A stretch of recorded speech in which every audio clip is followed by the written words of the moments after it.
কৃষি কার্ড বিতরণ নিয়ে পিনাকি ভট্টাচার্য এবং সাংবাদিক ইলিয়াস ওনারা যে মন্তব্য করছেন তার একটু কাউন্টার দেওয়ার জন্য আসছি। আমি অবশ্যই বিএনপির পক্ষে বলবো না, কিন্তু আসলে ওনারা সমালোচনা করতে গিয়ে একটি যৌক্তিক সমালোচনাকে ওনারা ভিন্ন দিকে নিয়ে যাচ্ছেন। কৃষি কার্ড যে কৃষককে দেওয়া হয়েছে টাঙ্গাইলের কবির ভাই, প্রকৃত কৃষককে দিয়েছে। তবে এখানে বিএনপির ভুল হয়েছে, বিএনপি কৃষক নির্বাচন করার ক্ষেত্রে ভুল করছে। ধরেন এমন এক কৃষককে কৃষি কার্ড দিয়েছে, আসলে ওই কৃষক খুব সম্ভবত উনি হচ্ছেন যে মানে যারা কৃষিকাজ করে খায়, মানে উনি ভালো মাপের কৃষক, মানে ওনার স্বাবলম্বী কৃষক। কিন্তু আমরা তো স্বাবলম্বী কৃষককে কৃষি কার্ড দেওয়ার পক্ষে নই। আমরা চাই যে প্রকৃত উপকারভোগীরা উপকৃত হোক। আর এখানে আরেকটা জিনিস হচ্ছে যে আমি কবির ভাইয়ের যে ছবি টবি যেগুলো দেখলাম, এগুলো দেখে ওনাকে আমার প্রকৃত কৃষক এবং কৃষক মনে হয় সিবিতে, কিন্তু আমি কথাটা বলছি। কিন্তু পিনাকি ভট্টাচার্য অথবা আপনার ইলিয়াস হোসেন তার যেভাবে প্রশ্নবিদ্ধ করতেছেন, মনে হচ্ছে যেন যে কৃষক নির্বাচন আপনার মানে একজন শিল্পপতি বা কোটিপতিকেই আপনার কৃষিকার্ড দেওয়া হয়েছে।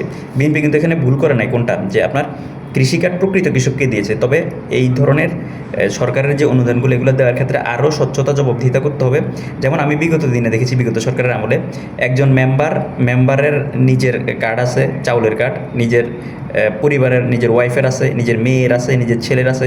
তো কি হচ্ছে, এগুলো হচ্ছে যে মানে যারা এগুলা আপনার অনুমোদন দেয় বা যাচাই বাছাই করে, এখানে কিন্তু রাখতে হবে, স্বচ্ছতা জবাবদিহিতা রাখতে হবে। তাহলে প্রকৃত উপকারভোগীরা উপকৃত হবে। আর আরেকটা জিনিস হচ্ছে, আমরা সবাই চাই, ধরেন আমরা সবাই ভালো জামা পরে থাকতে চাই, আমরা সবাই নিজেকে ভালোভাবে শো অফ করতে চাই। ধরেন আমি 10,000 টাকা বেতনে চাকরি করি, কিন্তু আমি দেখা গেছে যে আমি 30, 40, 50 হাজার টাকা দামের ফোন নিয়ে আমি শো অফ করি, মানে উদাহরণস্বরূপ বললাম। কিন্তু দেখা গেছে যে এই কৃষি কার্ড যিনি পাইছেন কবির ভাই, ওনার ক্ষেত্রে কিন্তু ওইটাই হয়েছে, যে উনি নিজেকে একটু ভালোভাবে উনি উপস্থাপন করেছেন বিদায়, বা একটু স্মার্টলি কথা বলতে গিয়েছেন বিদায়। তো অনেকেই মনে করতেছে যে মানে আসলে কৃষককে কৃষি কার্ড দেয় না, শিল্পপতিকে কৃষি কার্ড দিয়েছে। এখানে যে ছবিগুলো সামাজিক যোগাযোগ মাধ্যম আছে, এগুলো সব এআই জেনারেটেড ছবি। সেজন্য আমি কিন্তু আপনারা যেন বুঝতে পারেন যে এখানে এআই জেনারেটেড ছবি কোনটা আর ওনার প্রকৃত ছবিগুলো, আমি বেশ কিছু ছবি আপনাদেরকে দেখাচ্ছি পর্যায়ক্রমে। তো এখানে মূলত কথা হচ্ছে যে আমরা আগামীতেও চাই যে সরকারি যে অনুদানগুলো এগুলো যেন স্বচ্ছতা এবং জবাবদিহিতার ক্ষেত্রে বিতরণ করা হয়, তাহলে প্রকৃত উপকারভোগীরা উপকৃত হবে। আর আরেকটা জিনিস হচ্ছে, এই ধরনের প্রজেক্টগুলো আমার মতে এগুলো আপনার কন্টিনিউ না করাটাই বেটার। কারণ দেখা গেছে যে দেখেন কত 200 সামথিং টাকা দিচ্ছে একজন কৃষককে। এই টাকাটা দিয়ে ওই কৃষকের কি হবে, যে এই টাকাটার জন্য এই টাকাটা আসলে কোনো সরকারের যে এখানে আপনার শত শত কোটি টাকা আপনার এই প্রজেক্টে দিচ্ছে, এই প্রজেক্টের নামে কোনো উপকারই হবে না, না সরকারের কোনো উপকার হবে, না কৃষকের কোনো উপকার হবে। তবে এখানে আপনার এই এতগুলো টাকা এত এত বিপুল সংখ্যক কৃষকের পিছনে বিতরণ না করে, আমার মনে হয় অল্প কিছু কৃষকের পিছনে বিতরণ করলে একদম জাস্টিফাই করে, যারা দিনে এনে দিনে খায়, যারা আপনার সব কিছু আপনার করার সক্ষমতা নাই, এফোর্ড করার সক্ষমতা নাই, তাদেরকে যদি দেখা গেছে যে একটা এরকম কৃষক নির্বাচন করে একজন দুস্থ কৃষককে যদি 2টা গরু কিনে দেওয়া যায়, 3টা গরু কিনে দিয়ে ওনাকে আজীবনের জন্য স্বাবলম্বী করে দেওয়া, এই ধরনের প্রজেক্টগুলো এভাবে করলে আমার মনে হয় সবচেয়ে বেশি ভালো হবে। সরকারের এই উদ্যোগগুলো মানে ডিফারেন্ট কিছু করা, এটা কিন্তু ঠিক আছে, ভালো ডিফারেন্ট কিছু করা, যেমন উন্নত বিশ্বে আমাদের সরকার প্রধান থেকে আসছে, উনি ওখানকার যে বিভিন্ন ধরনের কার্ড আছে সেগুলোকে বাংলাদেশে এনে একটু সমতা আনতে চাচ্ছে। কিন্তু আসলে প্রকৃতপক্ষে আমাদের বাংলাদেশের জন্য আসলে কতটুকু এই ধরনের কার্ড বিতরণ করাটা যুক্তিযুক্ত, বা আমরা আসলে এখনও ওই লেভেলে পৌঁছাইছি কিনা, এগুলো নিয়ে ভেবে দেখা দরকার। আর আরেকটা জিনিস হচ্ছে যে দেখেন আপনারা, আমাদের এখানে আরও অনেক কিছু আছে, অনেক সমস্যা আছে, অনেক প্রবলেম যেগুলো হচ্ছে, সেগুলো হচ্ছে যে আপনার দেখেন কিছু কিছু ক্ষেত্রে আপনার আমাদের দেশে বিভিন্ন প্রজেক্ট আছে, যে প্রজেক্টগুলো আসলে শুধু মানে এগুলো হচ্ছে একদম প্রজেক্টের নামে, যে আপনার সরকারি রাষ্ট্রীয় কোষাগার থেকে টাকাগুলো নেওয়ার জন্য করা হয়। এই ধরনের প্রজেক্ট হচ্ছে এটা। আমি বলবো যে এই ধরনের এই প্রজেক্টগুলো এখন বাংলাদেশের দরকার নাই, আরও দেরিতে হইলে ভালো। কারণ আপনার একটা কৃষি কার্ড বলেন, তাহলে এখন কিছুদিন আমি যেটা সোশ্যাল মিডিয়াতে দেখতেছি, কেউ কেউ বলে যে আমাদেরকে তাহলে বেকার কার্ড দেন, কেউ বলে যে আমাদেরকে আপনার মানে এক একজনকে মানে অন্য ধরনের বিভিন্ন ধরনের করতেছে, ডিমান্ড করতেছে। তো যেটা মানে ট্রল স্বরূপ ডিমান্ড আর কি।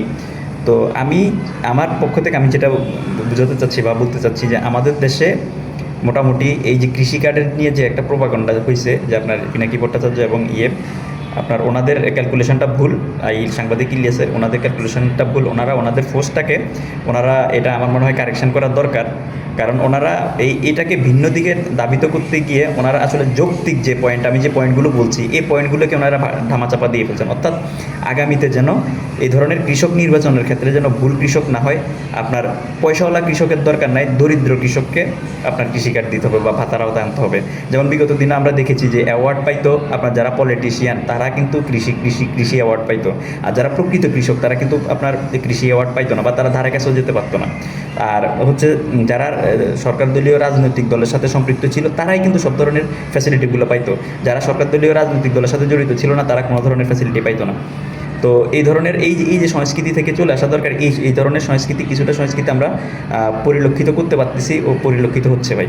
এটাই হচ্ছে মূল কথা। তো এখান থেকে বেরিয়ে আসতে হবে। আর যেই কৃষক নিয়ে যে আলোচনা সমালোচনা হচ্ছে কবির ভাই, উনি আসলে প্রকৃত কৃষক, কিন্তু সরকার অথবা আপনার বিএনপি আপনার কৃষক নির্বাচনের ক্ষেত্রে ভুল করছে। হয়তো বা ওনার জায়গায় আরেকটু দরিদ্র কৃষককে কৃষিকার্ডটা দিলে মনে হয় আলোচনা সমালোচনাটা একটু কম হতো। তো এই জায়গাগুলোতে ধ্যান দিতে পারে। এখানে শুধু সরকার না, যারা এই ধরনের কার্ডগুলো অনুমোদন দিবেন, মানে এই ধরনের কার্ড বা এই ধরনের সরকারি অনুদানগুলো দিবেন, আপনারা যারা রাষ্ট্রপক্ষের আছেন বা সরকারি কর্মকর্তা আছেন, আপনাদের ক্ষেত্রে নিজেদের জায়গা থেকে, দায়িত্বশীলতার জায়গা থেকে একদম মাঠ পর্যায়ে সার্ভে করে, মাঠ পর্যায়ে অনুসন্ধান করে তারপরে প্রকৃত উপকারভোগীদেরকে আপনারা এই ধরনের কার্ডগুলো দিলে আমার মনে হয় তাহলে সরকারের যে প্রজেক্টগুলো নিচ্ছে এই প্রজেক্টগুলো আর প্রশ্নবিদ্ধ হবে না। না হয় কিন্তু প্রজেক্টগুলোর কারণে এইগুলো প্রশ্নবিদ্ধ হবে।